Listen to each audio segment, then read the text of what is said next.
Hello, everybody, and welcome to Michal's Cafe Clinic number 10. This is it. This is it. This is my last clinic at this program. I've had so much fun creating them, advertising them, editing them, and getting all the response for them. I can honestly say with all my heart that I have gained so much knowledge, experience, memories, and useful exposure I think than I can ever give you. So thank you to everybody that attended my clinics, and thank you so much for all of your support, all of your time, and I really hope that you enjoyed them. I am currently actually in Israel. I just got here yesterday, and it is 2 a.m. currently, so commitment. I've never done my makeup at night before, but I'm happy to finish up strong with, I think, one of the most interesting topics that I can share with you today. Today, we're going to talk about how to create opportunities rather than just waiting for them.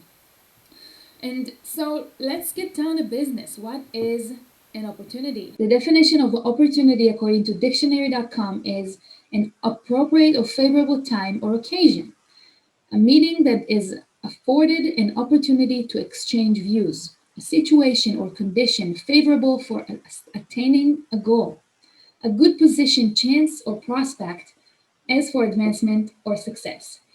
All of these are excellent definitions, definitely, but they are also a little bit problematic, and I'll explain why. The problem with these definitions is that it is kind of like telling you that you have to wait around for the perfect opportunity or the perfect situation or scenario to take action. But I want to encourage you to take action yourself for more than just waiting around for the perfect moment. You have to create that moment. And this is really the punchline of the whole clinic, but I'm going to get in more into it and how you can do it and how you can create those opportunities for yourself. So you must have heard the quote, strike the iron while it's hot, metaphorically, of course. And although it is absolutely right, it is encouraging people to wait for the iron to be hot when striking it instead of striking it again and again and again until it gets hot. And this is a very good tip that I learned from Matt Morris, who wrote several books about entrepreneur and marketing. Many people will wait for the right opportunity their entire lives. And you know what? That opportunity might never come. You're not going to just get that phone call that will change your life. You're not just simply going to be offered this amazing opportunity without any action on your part.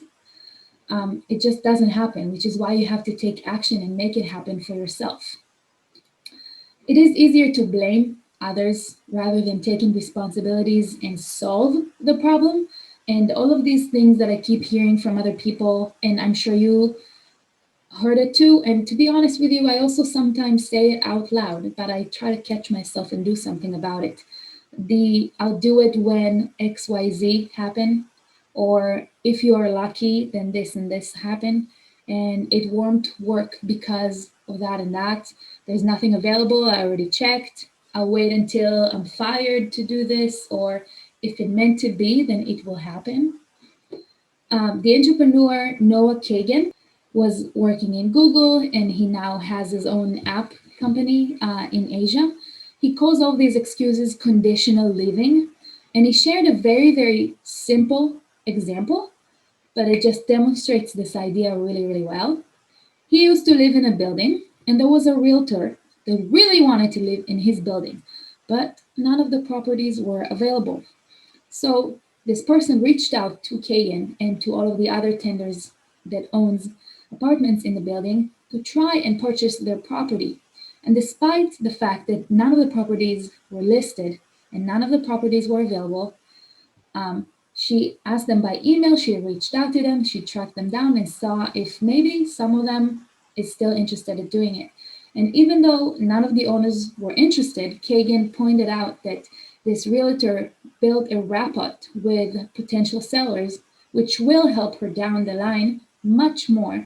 Simply bidding her time and waiting for something to appear on the market would be a much worse situation. So it's things like that. It's taking action. It's doing the step that will help you reach your goal. You can create opportunities by striking that metaphorical iron so much more when it's hot. You actually create the opportunity by making the iron hot from taking the actions and the effort. So, yes, all good things come to those who wait, but waiting is for those that do the work on a daily basis and try to be their best and challenge themselves all the time and take action. And then with that, you have to be patient because success doesn't happen overnight. It comes with hard work and persistence. And yes, for those who wait, but not those who wait with their arms together and just waiting for something to happen. So, personally, humble brag, I feel like people, especially here in Israel, people think that I'm successful because I went to college in America and I took advantage of the fact that I'm a talented swimmer and got a scholarship at a Division 1 school, and because I took advantage of my injury that I tore my ACL and started an MBA at Stony Brook University. So what happened really is that my senior year in Michigan, I got injured. Uh, Fast forwarding to the end of the year, I really wanted to make a comeback, and I reached out to different coaches, and one coach just told me, "You didn't race all year. You know you still have another year of eligibility. Why don't you start your master's degree and maybe you might even get some scholarship money and make a comeback." And that's how I found Stony Brook.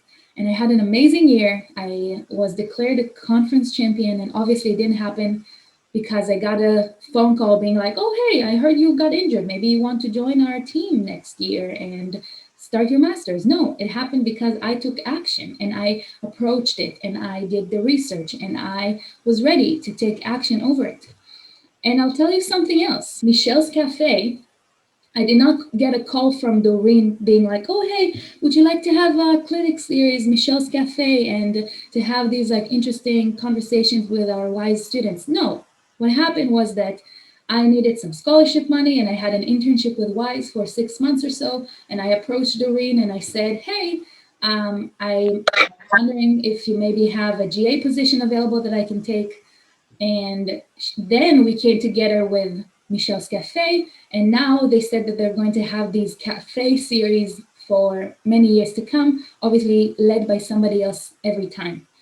And just like that, I created a ton of exposure for me. Every single clinic that I had, I edited it into a video. The video is on my YouTube channel. The YouTube channel is on my blog. And I already got some offers and interest and exposure and like a lot of good feedback from all of the clinics that I've been posting. So this is not because I'm lucky, and it's not because I was waiting for something to happen. It's because I took action and I created it for myself. So it's funny to me that people think that it is luck, but it's really not. It's being lucky to be in a situation where you can recognize the fact that you have an option to do something here, that you can do the action and advance yourself in any situation that you want. So I kept creating and I will keep creating opportunities for myself, and that will go a long way. Every single thing that I accomplished in my life is really because I took the action. So you kind of got the basics of what I'm going to say, but let's dive into what to actually do into creating opportunities. I divided it into 3 sections, although online you can find a lot more. I just find it a little complicated because it is a very simple idea. So 3 parts. Number 1, easy. If you need something, ask. If you want something, speak up about it. You want to advance yourself? Find out how you can do it. Find out on LinkedIn if there's an internship or something that you can take part of, if there's an organization on campus that you can become a part of, if there's a club on campus that you can join, if there's a volunteering opportunity in your field with people that are experts in your field that you can join. Find out. There is a way. There must be a way. For me, in marketing, one way was to have this clinic. I did not realize how much work it was going to be, not just to show up to the clinic, but to plan the clinic, to rehearse the clinic, to edit all the clinics, to get people to come, to advertise it, to post it on my website and blog. This is it. This is marketing. This is what I need to do. So I definitely found a way, and I will keep finding more ways. So you need to do the same for your profession. I already told you, I never got the phone call being like, hey, do you want to do Michal's Cafe? No, I asked for it. You need money for school? Apply for scholarship. Every year, every school and every community offers scholarship opportunities, and no one is applying for it. I think it was my junior year that I applied for a scholarship. It was like a diversity scholarship, and I had to write an essay about how I come about bringing diversity onto my community. And I got $500, not because my essay was that good. I just think that there were so few people that actually applied for it. It is like ridiculous. Students really need money, and they don't even look at the scholarship website on Stony Brook University to see if there's something that they can apply for. Or something like that. So definitely look into that. It's too bad it's not many students are looking into the scholarship opportunities. And as I told you, thankfully I got some fund for Michal's Cafe to do it. You want to make friends, attend events and talk to people and see if you have people that share the same similarities, the same habits, the same hobbies as you, that you can become friends with. And that's the only way to do it. A quick romantic story about how I met my future husband. I'm now engaged. It was the summer of 2018. I was injured. I just tore my ACL. I was waiting for surgery. I thought I'm done with swimming. This was my senior year as an undergrad. And so when all of my team went to Florida for training trip, I came back home to Israel. And I came to the swimming meet, the national, to cheer on my friends. And I saw him there. He's an American, but he has Israeli citizenship. So he came to compete. And I knew that he's this like fast American, but I never really met him. And we talked to each other a little bit, and then we went to the same New Year's Eve party. And at the party, we really like started off, had really good connection. But next day he flew back to New York, and I thought I'd never see him again and would never talk to him again. But somehow we kept the conversation going. And one day it was just like, New York is not that far from Michigan. And he convinced me to go. But my mom really pushed me to do it. I was like, no, like, I don't really know you. It's really a risk to fly from Michigan to New York. And my mom was like, you're kidding me? Like, it's such a nice gesture. You should totally go. And when I went, that's when we like established a relationship, like being a couple. And a year later, we got engaged. So all of that wouldn't have happened if it wasn't for me being injured and not being able to go to Florida for my training trip. And definitely wouldn't have happened if I didn't attend that party. That was actually a really inconvenient for me because I was like with my family and whatever, and I had to take a bus to attend that party. But I guess like I liked him from the few words that we spoke, so maybe I was looking forward to it. But I had a one-on-one meeting with one student, and she told me, I feel like it's been so difficult this year to make friends. And I was like, well, yeah, you are a freshman during the year of 2020. I mean, hats off to you. It is really difficult to find friends when you're not allowed to meet with them. But did you do anything about it? And she says, no. And I'm like, well, you are attending a mentorship group with WISE every week. Why don't you speak up and say like, hey guys, maybe we can, form a discussion friendly outside of the WISE platform. Maybe we can even meet outdoors with appropriate safety measurements or something like that. Did you try to do anything about it? And she says no. So it's such a simple ask, like just say, just speak up, just try to do it. The worst case scenario is that they say no. So you're in the same place as you were before. Like if you are looking for something big, it's okay to get a no. It's not a bad thing. The second part is to go public with your expertise.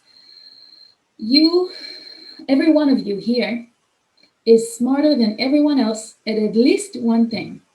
And that means that you can teach everyone else that one thing that you're better than them at something. Why not share it?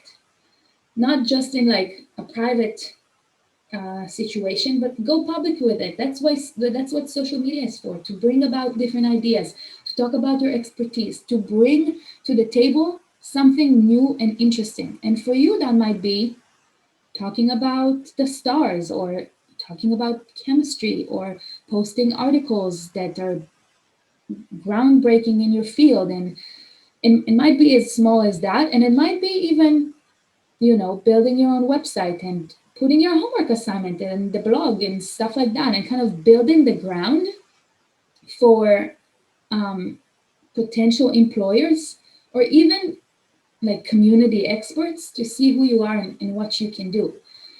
And there's so many ways to go and do it. If you are not the smartest person in the room, you need to leave the room. You need to find a different room to attend. And um, that's the saying. If you are the smartest person in the room, you're in the wrong room. You can always learn something from somebody, and it's important to remember. So work at deepening your knowledge and sharing it with the world. If you do this effectively, you will get noticed among the people who matter in your field.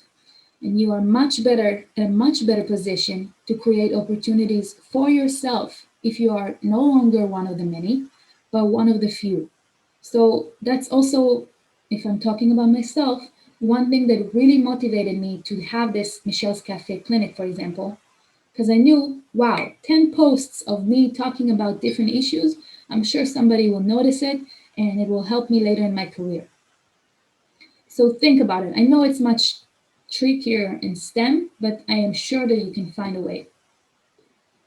For example, become a mentor and wise. Maybe you are a mentor already.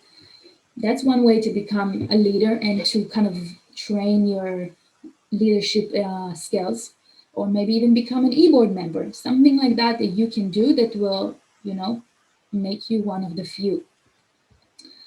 So, in conclusion, create a set of circumstances on your own instead of waiting for them. The third part is to build a network. Everywhere and always, networking, networking, networking, at all events, at all social situations. Every chance that you have to meet somebody new that might help you in the future, and not even about, you know, exchanging favors. It might just be because it's really nice, but it might come as a surprise in the future. I can share a couple of stories of how, like, just a social gathering came as a surprise for me and helped me later on. I went to, when I was in Michigan, a sophomore, I was invited for a holiday dinner, and I met a really nice family there. And just now, and that was like what, 4 years ago. Never heard from them again, but we did exchange Facebooks. And then I was living in North Carolina the past 8 months, and she messaged me on Facebook, and she's like, "Hey, I noticed on Facebook that you are in North Carolina. We're in Charlotte for the weekend. Would you like to meet for coffee?" And I met with them, and we had like the best day drinking coffee. Obviously, it was outside and with a mask, but apparently she works at Monday.com, which is like a really big company. Not a really big company. It's kind of a startup, but it's a growing company. And now that I'm looking for a job, I'm going to be graduating this semester. I reached out to her, and she's like, "Absolutely, I'll see what you can do, what I can do." So something like that can really be beneficial for me, even just knowing somebody in the field. Monday.com is that company that creates a really useful software, kind of like Slack, for organizations to communicate and to keep track of tasks and things like that. I just went on a flight. It was not an easy flight, especially to be with the mask on it all the time. But I had a really interesting conversation with this one Israeli woman about the difference between living in America and living in Israel. And we had like 10 hours in a flight, and we had a really nice time. And I ended up like giving her my business card, which, by the way, I don't really like. So I'm not trying to rid of them, so I can design a better one. But I made this 50 cards on Canva. It cost me like $10. And it's so easy to, like, exchange cards some way. Maybe sometime in the future, this woman can For the very least, be a friend of mine. If I'll see her again, I hope I will. But maybe she will come as a helpful mentor for me sometime in the future. It never hurts to build your community, especially as Israelis in the United States. So every chance that you have to interact with other people, introduce yourself, exchange ideas is fun and also can really be helpful for you in the future. If you do things, you think outside the box, you are taking an extra step towards something, you're taking a chance, you're building up your courage to do something, you are almost always going to end up with a win. It might be a small win, and it might be a really big one. So that's honestly the message that I want you to take with you. And that's honestly all I have for you today. It's uh, it's a very simple concept. To create opportunities for yourself, you have to take action. That's in one sentence the summarize of the whole clinic. Once again, thank you so much for attending the clinic. I really hope that you enjoyed it and you learned something new. And thank you for all of your support and feedback throughout Michel's Cafe. And this has honestly been so awesome for me to lead. I enjoyed it a lot. I learned from it a lot. And I really hope that I was a little bit helpful for you.